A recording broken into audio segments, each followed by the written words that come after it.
I think what makes this institute different is the boldness of the work. As a public employee, I serve all people. We serve all students, regardless of your ideological beliefs in this conversation.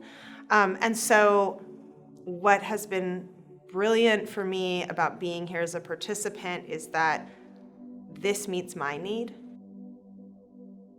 in its boldness, talking about whiteness as property, talking about critical race theory. Those are things that are learnings of mine that I need to continuously teach and be a part of the best practice of scholarly work. And to see two men of color be able to be in that scholarly space and be revolutionary in it keeps me energized and keeps my internal debate about whether or not a PhD makes sense for me or whether or not the work I'm doing is what people should be studying and looking at. Am I current in this work? Because I've chosen to be a participant in this revolution and movement of education reform.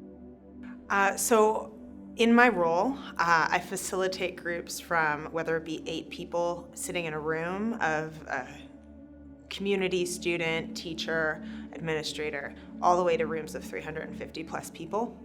So what I so appreciate about the facilitation today is that not only do I get to learn and see myself as a facilitator in watching the moves that they do, how they address similar topics with complexity and call in people into the conversation. Those are all like learnings that happen.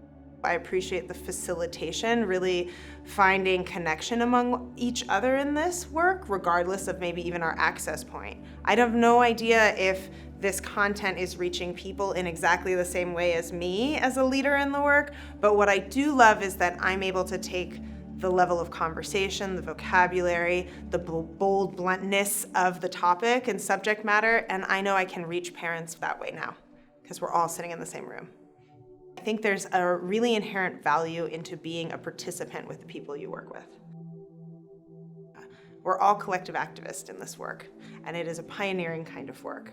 And so therefore, I learned from my colleagues a tremendous amount about my longevity in the work and how to sustain and how to refill. And so being here is a part of that for me and a part of that support network of community. I feel like this was tailored for me as a leader, and it's going to strengthen my leadership by being here.